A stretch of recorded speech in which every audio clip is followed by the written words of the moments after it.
What's up? What's up, everybody? Thank you guys for tuning in to the Cash Geeks Network. Guys, I'm Dom. And I'm G. And guys, this is the Cash Geeks Network. And guys, every Tuesday night at 9 p.m. Eastern time, we go in on some aspect of real estate. Heavy influence on wholesaling real estate, but a lot of times we engage with real estate professionals on lots of different aspects of real estate, between wholesaling, flipping, investing, the retail side, and there's really no limit to the things that we go over. So thanks for tuning in and making it your choice to sharpen your knives, because tonight we have basically a doer. We have someone who actually does deals. I mean, you have a lot of people. We really do this. There's a lot of people out there that want to teach you how to do the business, but not very many that are like deep in the rut of doing multiple deals every single month. And we have Deniz McDaniel on. Warren, bring him on in. Hey! Oh, and you brought your cold caller. That's awesome. Hey. What's up, Deniz? How you doing, man? I'm blessed, man. That's amazing. What's your little girl's name? Annalise Eliza McDaniel. Nice. Awesome, Annalise, man. That's a nice name. Is she 2.5, 3? No, bro. She's 8 months old. Dude. 8 months. Okay. We're getting a head start on the NBA. I look 3. What's up, man? Deniz, we're just going to jump right in. You ready to go in? Yeah, let's do it, man. Here, I'm going to pass the baby off. I just wanted to make an appearance. You're trying to catch the viewers. People stop when they see babies and kittens. That's it, man. That's awesome, man. So are you cool with just jumping in on it? Yeah. Whatever we need to do. Awesome, dude. I think we had Deniz on the show before. Have we had you on the show before? Maybe a year and a half ago? I don't know, man. I've done several podcasts. I can't remember, bro, if we did or not. There's so many heavy hitters I thought Deniz was on in the past. So what's going on, man? Dude, just loving life, man. I got the kids here for the summer right now. And my mother-in-law is here for the summer. And man, we're just loving the family time, man. Honestly, that's what the summer is for us. But the good thing is, we've got a system in place to where the business is running and deals are coming in no matter what I've got going on over here on my side. And so it's awesome, man. That's awesome, man. That's awesome. So just so the people who are watching know, can you tell them a little bit about yourself, what market you're in, and what your business looks like right now? Yeah. So I'm in the Memphis, Tennessee market. That's the only market that we're really focused on right now. Memphis and the surrounding areas. So we've got like Upper Mississippi and we'll buy deals, onesies and twosies somewhere else, but it's got to be something really good, or it's something that we'll, partner with and pass on to some of our partners in those areas. Like if I got something, in Florida, I'll give you guys a shout, or some other guys in Florida and see if y'all want to move it. So I got you. Yeah, man. I mean, that's it. We're doing pretty good volume. This month we put, what our numbers look like. We put 13 deals on the board this month, and hell yeah. We're just going, man. I got a small team. So I've got 2 acquisitions, 2 cold callers, and a admin VA, and that's it, man. Nice. And are you running like the dispo side?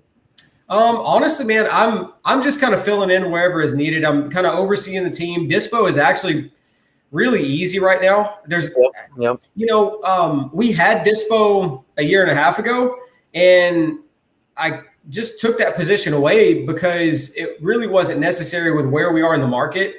I mean, dispo for us is really, we send out some emails, field a few phone calls, and that's about it. Send a blast text out. Our deals get snatched up that fast. So it's not like we really have to worry a lot about the dispo side in order to maximize.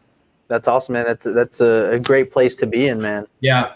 I'm just trying to keep my team really lean because every person that's on the team, I want to make sure that we're all contributing. And, I don't want to ever have to get to the place where I've got to cut people. So, I mean, with 2 acquisitions, my really dispo is kind of like my admin VA. She's the TC. So she's like TC/dispo. And, I mean, it just runs really smoothly for the amount of deals that we do. That's awesome, man. So 13 deals in the pipeline, man. What That's contracted this month. That's not all, that's not the deals that are hanging out, from previous months. Oh, I got you. Yeah, we still got a week left too. Yeah, man. We got time. Yeah, man. So basically what I was going to get at is Carlos's question. He's saying 13 deals just under contract this month. What CRM are you using to track? So right now we are using Podio, and we're actually switching over to Salesforce through Left Main. And so we're in the onboarding process of that. Gotcha. Okay, that's interesting. So cheers, man, by the way. So I'd like to dig in on that. What's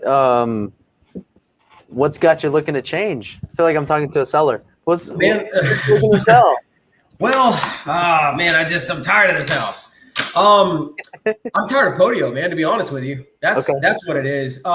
Podio, we've spent so much money in the Podio CRM system. So at first when we got started years ago in real estate, so let's see, I got started right at, I guess, 5 years ago now. And so when we got started, we tried a few different CRMs out, and we kind of settled on Podio after we went to some masterminds because that's what we were told is like the best. And when I got into it, I realized, holy crap, man, this thing is like really complex. And you either have to know how to code and do those things, or you got to hire somebody and spend thousands and thousands of dollars. So, we did the whole Podio thing all the way up until now. And I finally got sick of it because it's like every time something breaks or something doesn't talk to whatever it's supposed to talk to, I don't know what's happening with it. So I got to hire a developer, come in, fix it for us. And I'm just tired of that, man, to be honest with you. The automations part, we've had people build out automations for us, but it still is kind of clunky and it doesn't work the way we want it to. And that's a big piece of like the Left Main CRM, since it's integrated into Salesforce. They've got a lot of that automation stuff already done. And so, like you guys, I'm sure the majority of our deals get locked up in the follow-up. And I want to automate that follow-up as much as possible to where we just get deals, coming in where we're not letting any of those deals slip through the cracks. Right. And so Salesforce is going to do that way better than Podio could. Correct. Yeah. Because, if you think about it, like all of the huge companies, IBM, Microsoft, Amazon's, all these they use something big like Salesforce, right? Yep. In Podio, man, I just feel like Chick-fil-A uses Salesforce, right? Pretty sure Chick-fil-A uses Salesforce. Probably so. Yeah. It's just, it integrates into so many of the big platforms. So Podio feels janky to me. It's like, it feels like MySpace, right? It's just old, man. It just doesn't, it's just not up to date. Hey, man, I prefer MySpace, man. Do you? Dude, don't talk crap about MySpace. Dom's still on there. He's still trying to become a rapper. Hey, so Deniz, how long have you been in the business? It's right at 5 years now. Right at about 5 years. Yeah. Gotcha. Okay, and then we were in masterminds together, or at least we went to at least 1 or 2 trainings together in the past. Yes. I think we first met at Elite Carney. What was that weekend called? Yep. What was that? Advisors Council? No, it wasn't Advisors Council back then. Was it Advisors Council back then?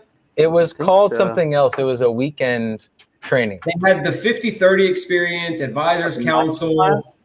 And the Advisor Council is what you joined if you were going to join the long-term mastermind. I think it was like masterclass. Yeah, maybe. Yeah. Yeah. So what did your business look like back then? Because this is probably 3+ years ago. Yeah. Versus what it looks like now. Yeah. So back then, man, I would say, let me say, hold on. I've been in Memphis now for right at 6 years. So I've been doing real estate for 4.5 years. 4.5 years. So back then we started out primarily sending out direct mail. I actually, when I started, I was on Bigger Pockets podcast a lot, listening and learning and on the forum. And I found a guy named Michael Quarles, which I don't know if the guy's still active or not, but he had like a a little course that you could do, and he taught direct mail. And so I just jumped into direct mail head first back then. So I started a Hometown Investment Group with a partner and bought the business out the very next year. So right at the 12-month mark, bought the business out and went solo on it. But we just sent direct mail out, and we were sending probably back then, we were probably doing about 12,000 mail pieces a month here in Memphis. And what we noticed is that that's when everybody was saying, hey, do direct mail, do direct mail. So the response rate started tanking real bad. And so we just killed direct mail and started doing cold calling and PPC and stuff like that. Gotcha. Okay. So what marketing are you doing now? Cold calling, texting, radio. Just shot a TV commercial today. So we'll be starting TV July 1st. A lot of SEO and PPC, and I mean a lot of that. Facebook ads are starting up next week. We've done Facebook ads in the past and haven't had a lot of success with them. I think those are most. Oh, in direct mail, we started direct mail back up again. Omnipresence marketing, baby. Yeah, just trying to make sure that we are literally everywhere that people are. Yeah, That's really it, man. That's awesome. That's awesome. Cool. So you talked about you started the business, you had a partner. A lot of people do the same exact thing. They'll start with a partner, husband and wife team, their buddies, and they don't entirely I don't know if he was the right fit or not. Is it mutual departure, whatever? But a lot of people do it because people are available and they're not quite the right fit. Do you mind talking a little bit about why you partnered up and why you parted ways? Yeah. So we're actually still really good friends to this day. I talk to him every day. He still buys a lot of deals from me. So the main reason why we parted ways is honestly because he wanted to do more flips and I wanted to do more wholesale. And so it was a very, mutual release type of deal. And like I said, man, we're great friends.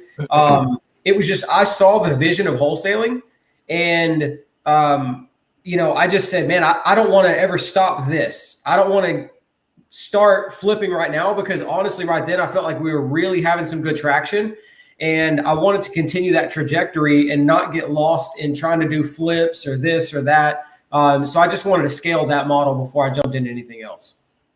I gotcha.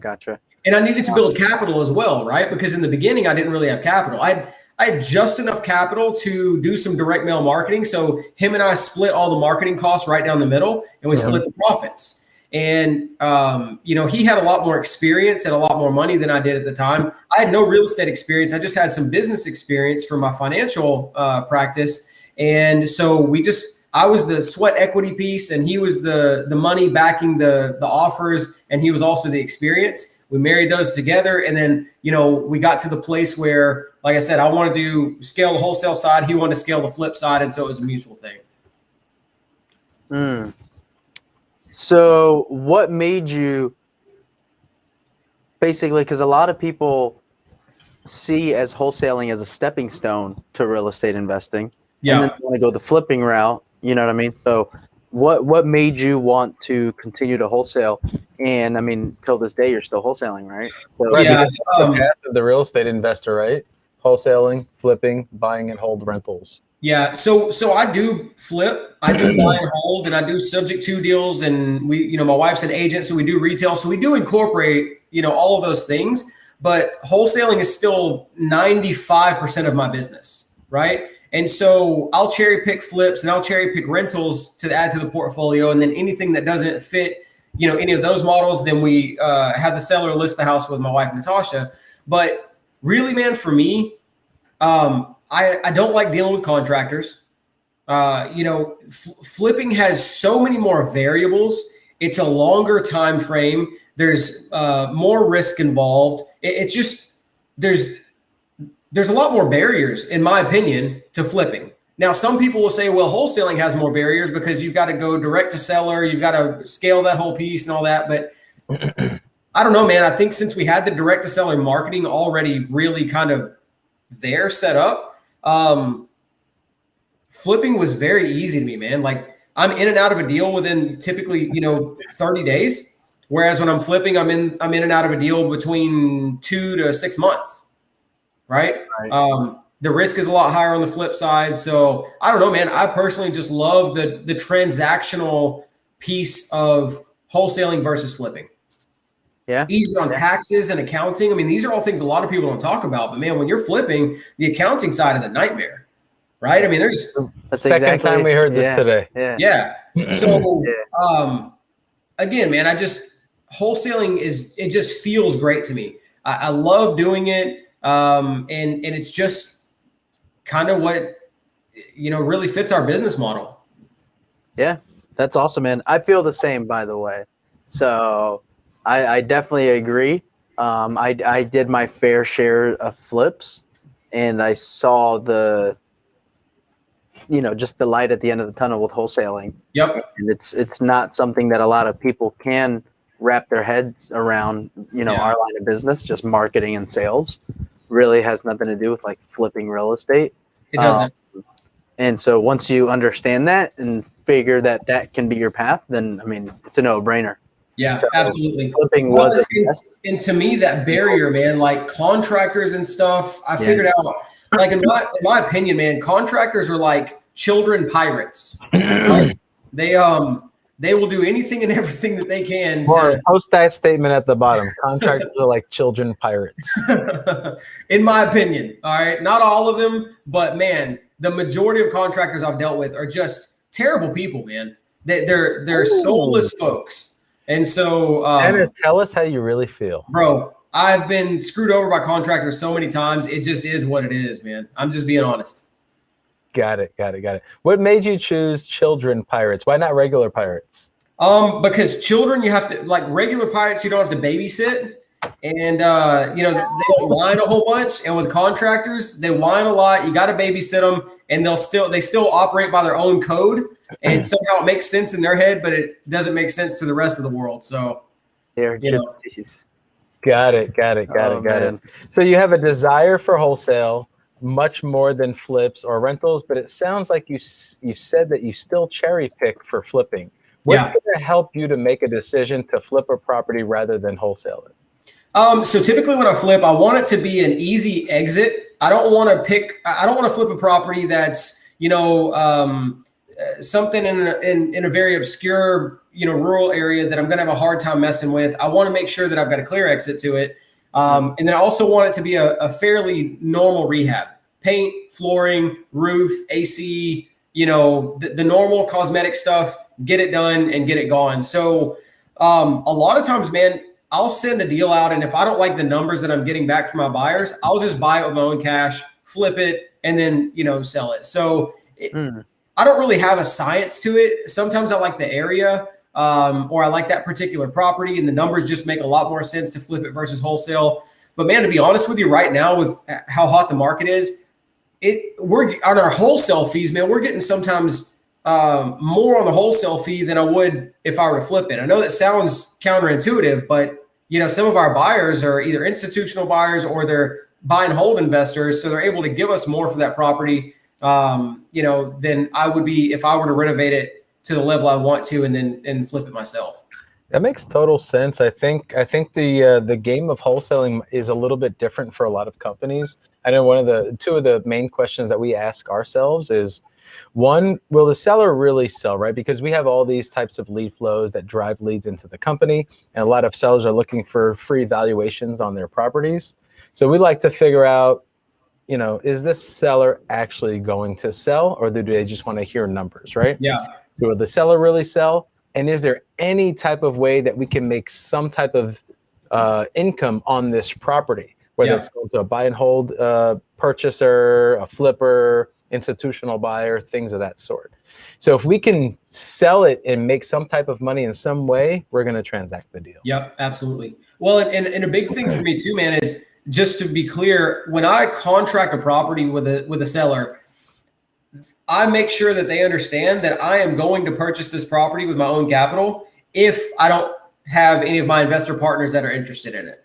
So part of my underwriting process is I'm going to make sure I'm comfortable with this deal personally, because, man, I don't have the reputation of getting a contract and then renegotiating after and doing all that. I know some people, that's their business model, and that's fine. I personally just don't like that because, we're dealing with real life situations, and a lot of times people are in very volatile situations and their lives are just kind of up in the air. And I just don't want them to make plans based on us buying the house, and then our buyers don't have interest, and then we don't buy it. So Dennis, you're taking all of the fun out of wholesaling, man. Man, you're doing it like a real business. Well, because it's supposed to be. And you guys know, there's going to be regulation that's coming very soon, right? So we operate right now as if there's already some regulatory body in place, and I just feel like we're going to be ahead of the curve when that happens. Right. I like the way that you do it. And I think that sets a really good example for everyone that's watching and everyone out there that might see this later, because if you don't operate your business that way, you're leaving yourself susceptible to too much risk, right? Absolutely. And one of the biggest risks are not performing on a transaction, right? Yep. We can't go out there and recklessly lock up deals and not perform on a vast majority of them, because something bad is bound to happen. Yep. At some point in time in the future. Now, if somebody did want to take you to court too, they could argue that you never had intentions to buy the property, right? Right. So, Oklahoma, they're trying to pass regulation right now to make wholesaling basically illegal. Obviously Illinois has already got some stuff done. So we know that this is happening, man. And I just feel like it's really more of an ethical thing anyways. Right. Part of what happens with wholesaling is it's pitched as this no credit, no cash, no anything, make a bunch of money game. And man, in my opinion, it should never be pitched that way, because to do this thing right, you need to have marketing dollars. To do this thing consistently, you need to set up a team. To do this thing properly, you need to have money to be able to purchase these houses, or access to capital, or hard money, or a line of credit, or something, right?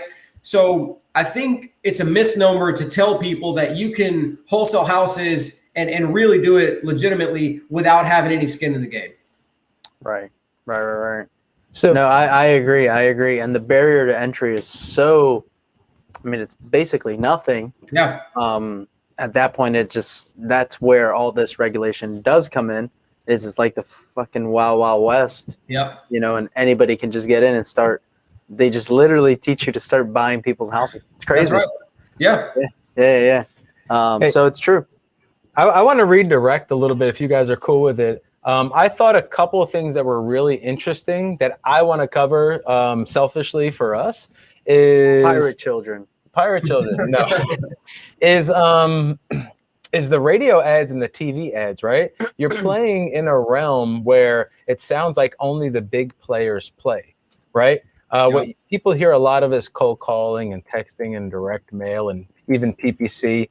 But radio and TV, like, not a lot of people are talking about it. When they're teaching wholesaling, or when they're doing these video clips and ads and YouTube videos, wherever, no one's really talking about that. So what made you, let's start with radio. What made you decide to do radio ads? To be honest with you, man, I'm always looking for the edge, right? Because let's face it, no matter what market you're in at this point, when you're wholesaling or in real estate in general, it's very competitive, man. There's just no market right now that's untapped, right?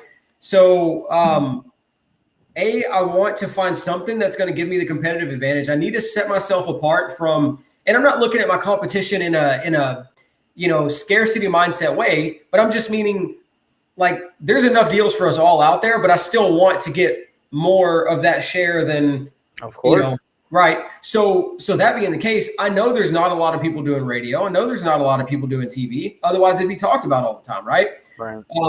And then you also look at big companies. Any really big company, they have TV ads, they have radio ads, and so I have this mentality that I need to do something to set myself apart from the rest of the people that are in my business. And a lot of those barriers are money, right? It's expensive to get on TV. It's expensive to get on the radio. It's expensive to do some of these things. So I figured, why not go ahead and get that space, that airtime space, whether it's TV or radio or whatever, while I can. So I don't know, man, it intrigued me. I didn't hear about a lot of people doing it. And I figured, what the heck, man, let's try it out, right? I've always been big on putting my money in the business back into marketing, because yes, we're in real estate, but realistically we are in marketing, and real estate just happens to be our widget that we operate with, right? Yep. So as a good marketer, I need to be tapping every avenue that I possibly can before my competition, right? I want that airspace before my competition gets it. So let me ask this question with radio or TV. How do you choose where to put your ads? That's a good question. So there's a couple of schools of thought, and I've had to really dive deep into this. So there's companies like, shout out to Darren Damey from Bullseye Branding. So he's one of the companies that will, basically do the TV ads for you, right? So like, you don't have to think of anything. You don't have to figure it out. They've got the science already down. You pay him, done.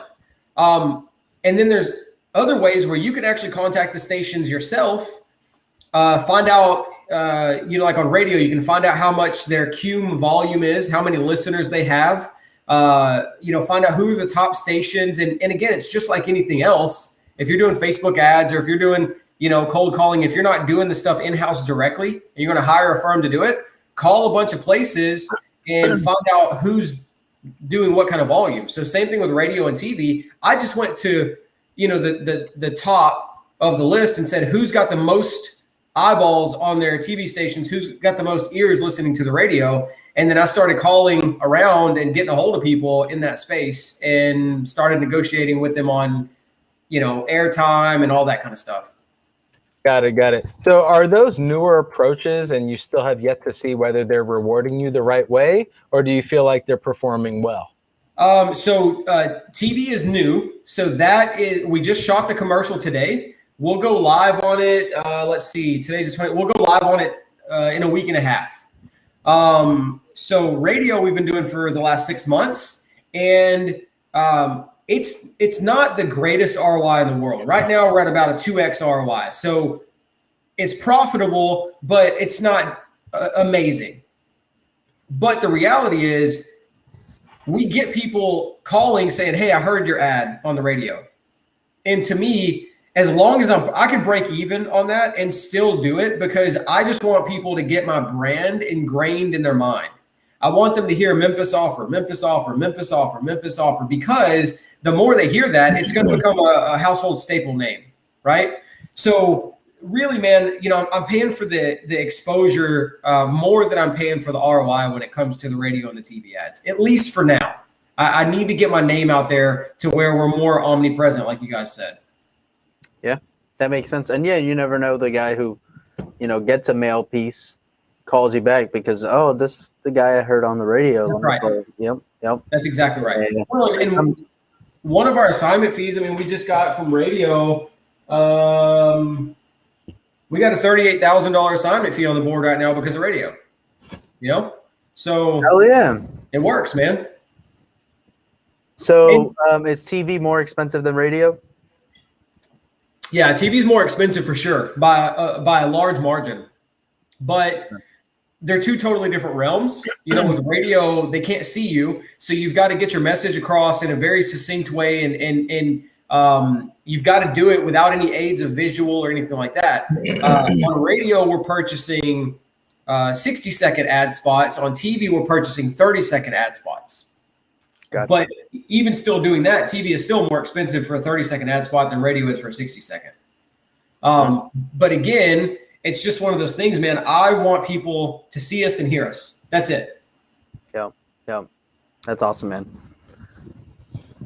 So right now, our ad spend on everything together with all of our new lead sources plus the old lead sources, moving forward, we're going to be between $30,000 to $35,000 a month on ad spend. Nice. Got it. So somebody asked a question earlier because we were talking about Podio and Salesforce and all that. Someone said, can you still build a business over 1 million gross yearly with Podio? Oh, absolutely. Man, you can build a 1 million year gross business on Google Sheets. You really can. It's just, at some point, again, with Podio and all that kind of stuff, you just want to be able to access your data and your reports and KPIs and stuff because you need some information right there in front of you so you can dissect and really tweak a few things to get better at your business. Because the big thing that separates, Rick Dixon told me this years ago, and I'll never forget it. He said, the difference between somebody that's really successful and somebody that's not is so small that it's scary to talk about. It's not a big difference. It's minor operational tweaks here and there that happen, and that really sets you up on a different trajectory, right? Because we're all cold calling, we're all texting, we're all sending direct mail, we're all doing all of that, right? So yeah, I mean, you might be a better operator than me. You might close 30% of your deals. I might close 10% of my deals, whatever. That's just a volume game. The difference though is operations, right? Like if you look in your background there, you guys have a full operation going on. A lot of people don't have a big operation going on, right? And so I think that's what separates a lot of this. So yes, you can do $1 million a year with Google Sheets. You can do $1 million a year with Podio. It's just going to be easier to do it with Podio or Salesforce or something like that than it is with Google Sheets. Right. So really quick, just to jump back on that Salesforce versus Podio, can you name like one or two things that made you, like specifics that you feel that will operate way better in Salesforce than it would in Podio?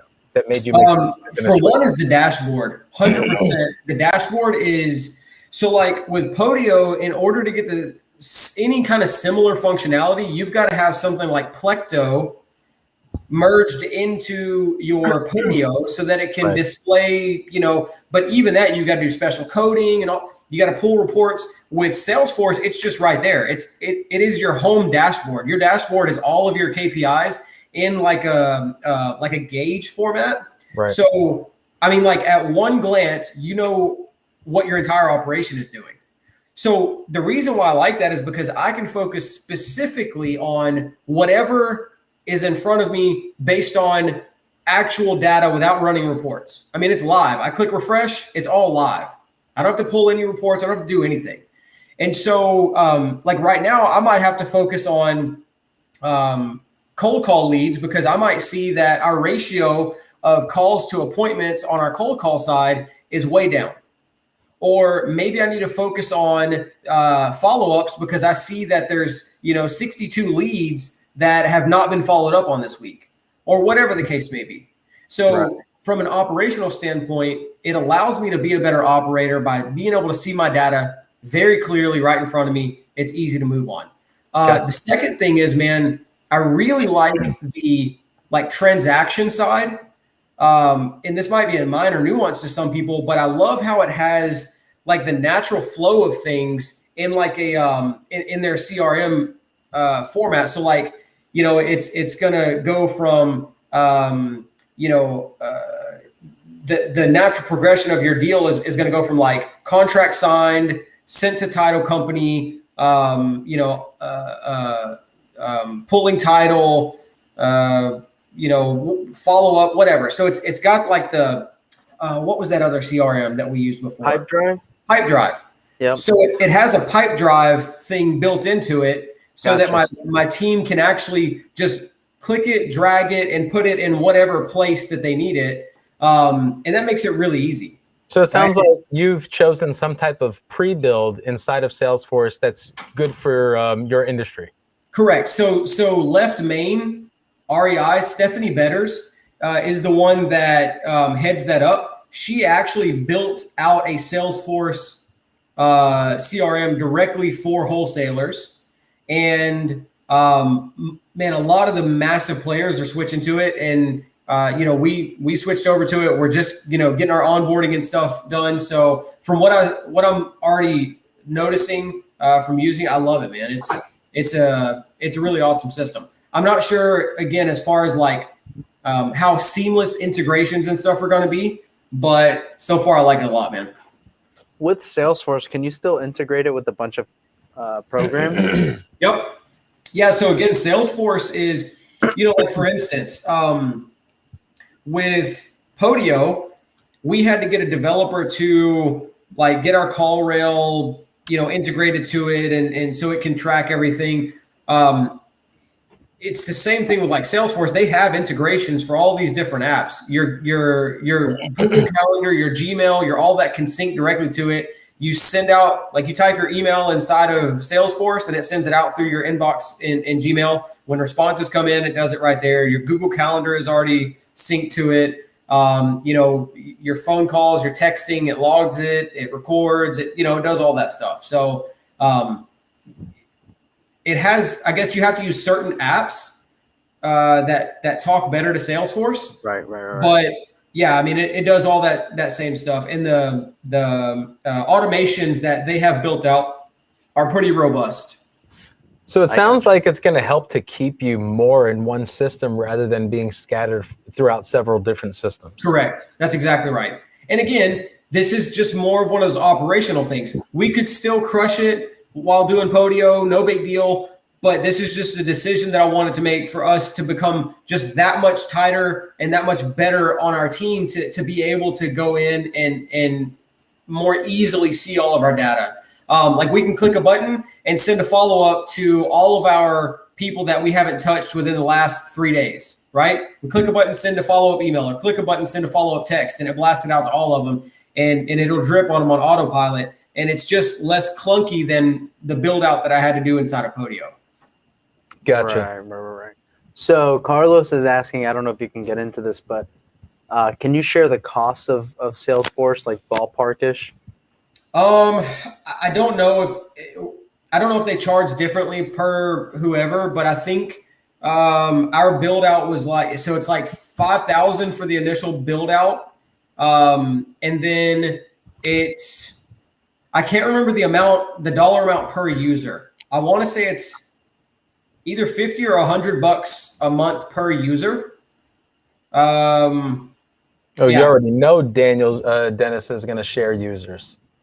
Oh, you know it, bro. Well, and again, man, you know, they know that there's going to be, like, my admin is going to log in on my account because she doesn't need her own, you know, she doesn't need her own thing. But your acquisitions team, obviously you want them to have their own user seat because you want to know who's locking up deals, who's not, so on and so forth. Yeah, absolutely, man. That's awesome. So, you're always looking. One thing I've always admired about you, Dennis, is you're always looking for a way to leverage technology to keep the team lean and to keep your net high as close. Obviously, we want our net to be as close to gross as humanly possible. Yeah. So you like to leverage technology, which is awesome. And I've always admired that about you. So what do you think? What are some future things that you're looking at from a technical aspect? Man, to be honest with you, a big part of what we're looking at right now is like the integrations with Salesforce is just the automatic follow-up. So when I went back and looked, the majority of the times where we lost a lead, like give you for instance, man, there's been several times in the business where I'll see somebody else send out a deal and I'll be like, dude, I know we had that deal under contract, right? So I'll go back and look, and at some point, contract fell through, or we were negotiating with those people, never got the contract. Somebody else did, sent it out. And I don't know, man, something about that burns me up because I'm like, shoot, man, I spent marketing dollars. I'm paying staff to call and follow up and do this. How did we lose that? And most of the time I'll find out by looking through my Podio. I'll see that at some point somebody dropped the ball and just stopped following up with them. Right? Gotcha. So in my mind, let's say I spend $5,000 to build this thing out and another couple $100 a month or whatever. If that can just help me land one extra deal a year out of all the deals that we're doing, just one extra deal a year, is that worth it? Heck yeah, it is. Not only that, man, but it allows my team's mental energy and their anxiety level to go down and they can be better at their jobs because you guys know it's very difficult to remember all the people you've got to follow up with. And, you know, you've got all these tasks popping up and, you know, Podio's yelling at you, follow up with this person and this person and this person. And your hot leads, you know, it's easy as you're working as many leads as we all do to forget to call Joe back because Joe was a hot lead 2 weeks ago. And, you know, you followed up and followed up and followed up. And then somehow he just gets dropped. So follow-up, I think, is definitely going to be one of those things that really sets us apart from the next operator. Where all the money is. Say again? That's where all the money is. That's it. Exactly. Secondly, I think another big thing for me personally is I don't want to have to chase my leads, right? So I know like y'all are really heavy on cold calling and y'all crush it on cold calling. We do okay with cold calling, but we definitely don't do anything like you guys do, right? I just haven't figured out cold calling nearly as well as y'all. I want my leads calling me. So we've actually invested very heavily on websites, doing SEO, PPC, and buying a bunch of different websites to be able to be on the top, no matter which website somebody picks when they type in "sell my house fast." We're going to pop up somewhere in there because we've got 7 different websites that are all, targeting keywords and doing all that. So to me, that is the future of this business, is having inbound leads contacting you, whether it's from TV, radio, or, something online. The cold calling and the texting and all that is great, but regulation is really coming down fast, especially like with texting, that I think it opens us up for a lot of regulatory issues. And we're in a very litigious society. People think, oh, they're a big company, I'm going to sue Cash Geeks because they keep calling me about my house and they're harassing me. I just don't want that kind of mess, man. So I'd love to get to the place where we actually do away with cold calling completely, because it just makes up such a small portion of the amount of business that we do. I'd rather have our leads coming in on autopilot.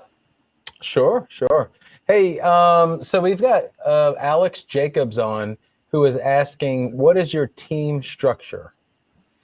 You did mention it earlier. Maybe we can repeat it. Yeah. So team structure is I've got 2 acquisitions reps, and then I've got a VA that's in the Philippines that does all of our like normal admin stuff, pulling lists and skip tracing and all that kind of stuff, answering emails. And then she also does like quasi TC and Dispo. I'll still work Dispo as well. I'll still help the team with acquisitions and whatever is needed. My wife is the realtor. We got a couple of cold callers in-house, and that's it. That's our team. Wait, when you say cold callers in-house, what does that mean? They're stateside? No, they're in the Philippines, but we're not outsourcing to like some company that manages them. We manage them in-house on our own.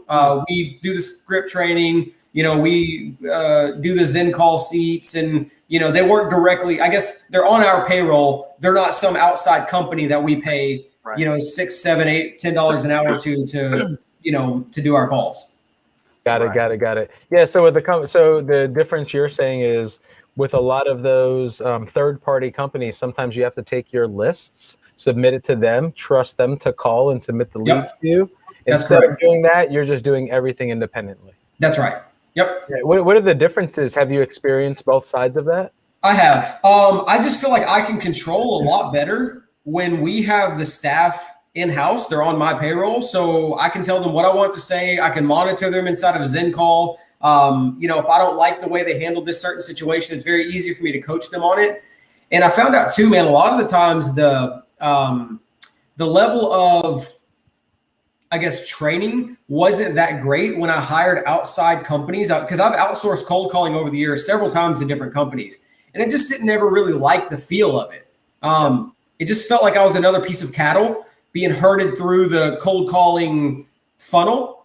And I just didn't get that great a result. I got better results by doing it in-house. Now, like I told you guys before, you guys crush it way better than I do on cold call. Y'all have it figured out. For me, it's just another ancillary arm. It's not like our real core focus with our business. Right. But no, I agree, man. Every time we've tried to outsource cold callers, hasn't really worked out. So in-house VAs. I guess that's the first time I've ever heard in-house and VA in the same sentence, but it makes sense. No, I mean, it makes sense. No, it makes Dennis sense. is flying his VAs into Memphis, Tennessee, and he's putting them at a desk behind him. They're in a house, is what he means to say. I got the Philippine reps coming to my house to work. Well, you know what I mean. They're just under the umbrella of Hometown Investment Group and Memphis Offer versus under WeCallForYou.com or something. Right. That's a good one. I'm gonna look them up. WeCallForYou.com. I'm gonna buy that domain, actually, if it's not. we just bought it. Warren bought it, right, Warren? Thanks, bro. Done. Awesome, man. So dude, like you've come a pretty long way. It sounds like you've got a really tight knit company. You guys are performing very well. Like, our hats off to you. What does the future look like for Dennis McDaniel and Memphis? I'll be honest with you. I don't see us just growing some big, huge, massive corporation or something. I love spending time with my family, man. I love that it's summertime and I'm chilling with them and hanging out. Yeah, I'm still taking calls and I'm still on podcasts and emails and, doing deals and stuff. But it's not like I've corporatized myself into a job, right? I very much enjoy my business. So, man, we're going to keep growing. But I just don't see it getting to be this place of we've got, 100 employees. I love having a tight ship. I love having a few people on the core people on the team. So I don't know, man. I think I don't want to speak into something that I don't know what the Lord has for us quite yet, man. I'll just say that.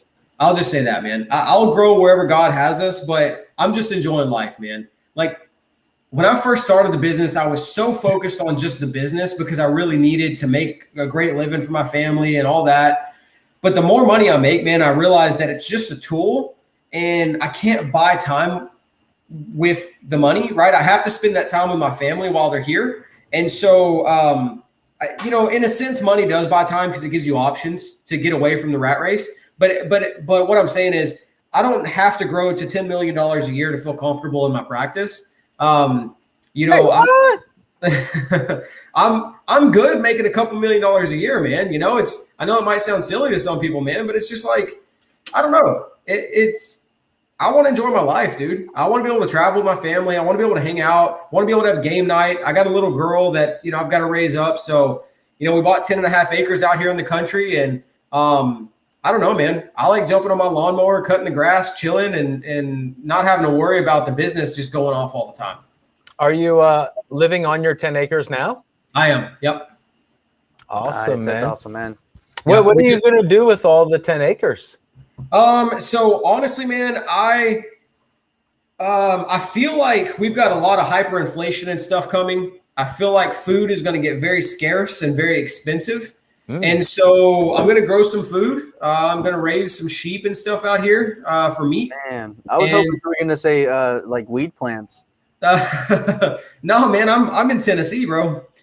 And yeah, man, we're going to grow some food, but also, land for me is a legacy piece. When I die, man, I want to leave some land and a homestead and stuff to my family, right? I want something that, like nobody can come take from us, which, obviously if we don't pay our property taxes, they can come and take it from us, but it's paid for and it is what it is, man. Like, I can shoot my guns out here. We can grow food. We can ride four-wheelers and just have fun. We can have family get-togethers. We can have sack races and, play baseball and, whatever, man. It's like we have the ultimate freedom out here.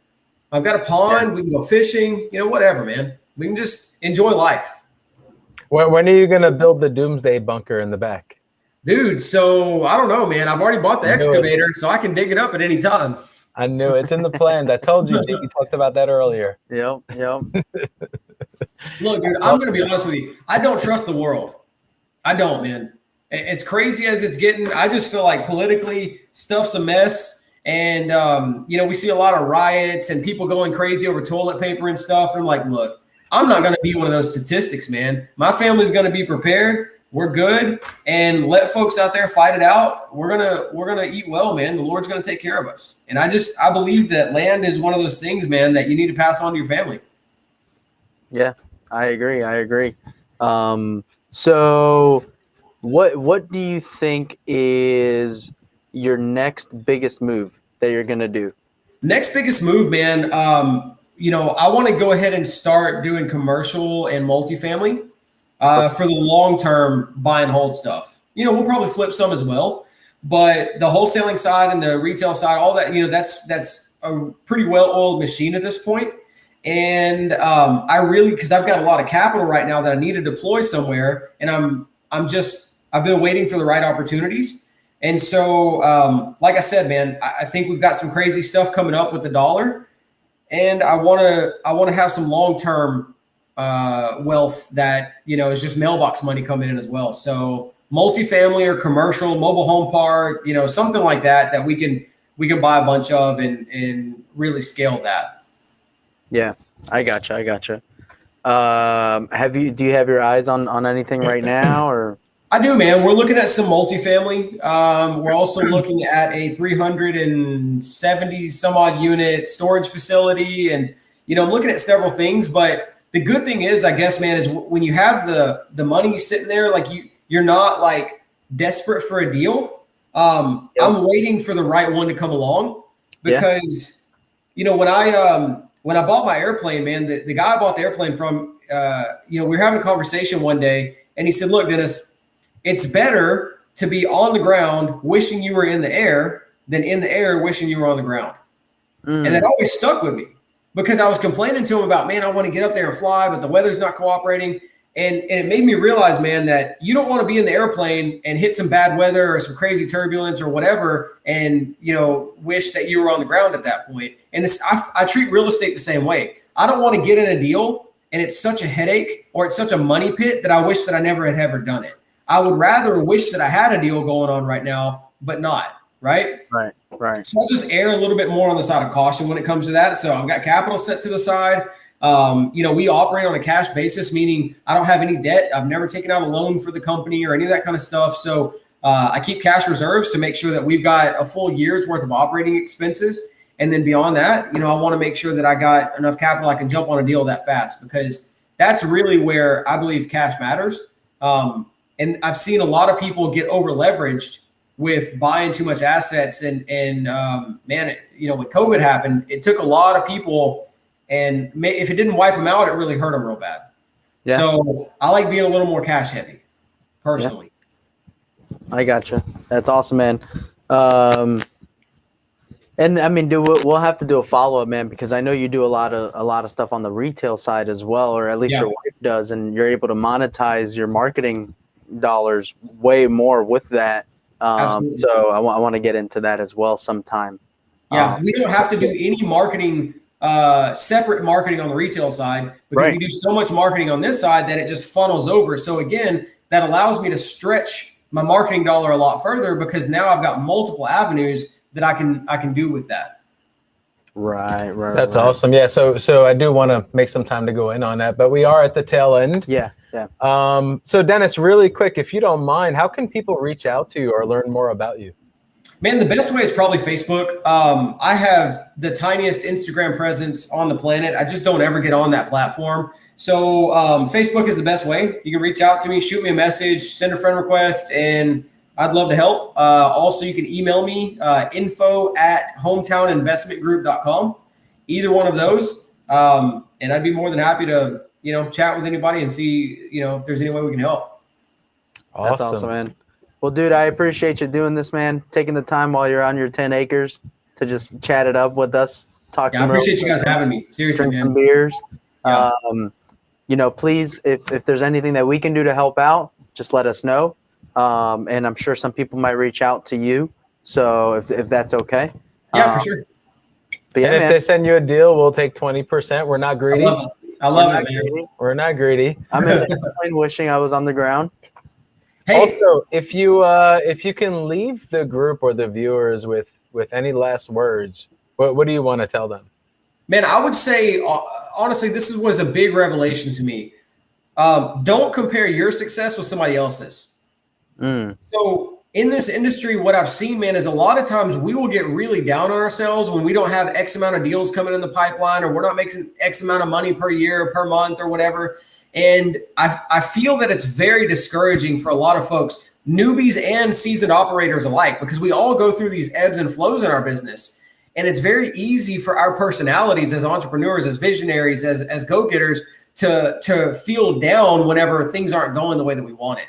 And the reality is, man, all of us are on a different path and a different trajectory, and we don't know exactly what God has for us. So a big piece of that is, man, don't get down on yourself when the marketing or when the stuff is slowing down. Instead of worrying about what everybody else is doing, just focus on what can you do to the best of your ability to fix the situation. Can you do more marketing? Can you reach out to more sellers? Can you pivot a little bit? Maybe start doing some creative finance. or have a realtor join the team or whatever. But ultimately, man, don't compare yourself. Put social media down if you have to. Quit looking at Instagram and Facebook and seeing all the guys that are out there crushing it and all that. Take a break from that, man, and just enjoy the fact that you are actively pursuing real estate. You're actively pursuing legacy wealth for your family, and that you're making a difference. And I just think people need to make sure they're aligning their focus and making sure that they understand that they are their biggest competition, not Dennis, not Dom, not anybody else, right? Like, we are our own competition, and we just need to do the best that we can possibly do. Oh, who said that? McConaughey, right? Is that what he said? Something like that. I'm not a good quoter. That's all right, man. Hey, somebody said that, and it was awesome. So thank you. The difference is, though, I look a lot better than McConaughey. So yeah, I like it. This is true. No, it's true, man. It's true. You got to stick to your own lane. People say don't compare your chapter 2 to somebody's chapter 13. And I agree, man. I agree. Everybody has their own path. You got to do what makes you happy. And sometimes you think you got to do what makes others happy. And then you get lost in that sauce. That's right. So yeah, man, that's social awesome. media makes it too easy to do that, man. Yeah, it makes it too easy to get lost in it. Yeah. Hey, Dennis, when you build the Doomsday Bunker, let me know. I want to come and visit, and man, I want to spend the night in it. Let's do it. I've got a tornado shelter coming in November, man. It's a pretty decent sized unit. It's like 6-inch thick walls, and it can withstand a direct EF5 tornado, man. So that's the start of it. Is it going to go in the ground? No, it's above ground. Oh, so I want nothing to do with it. I need to be in the ground. Dude, it weighs 26,000 pounds. This thing is a monster. Okay, you got me. I'll go. Yeah. All right, Dennis. All right, thanks, man. Thanks a lot for your time, brother. Stay on if you don't mind. We're going to wrap this up. Guys, thank you guys so much for joining us once again every Tuesday night at 9 p.m. Eastern time. We're going to go in on real estate in some aspect, and we appreciate you guys for joining us. Guys, I'm G. Guys, and I'm Dom. And this is the Cash Geeks Network. See you guys soon. Peace.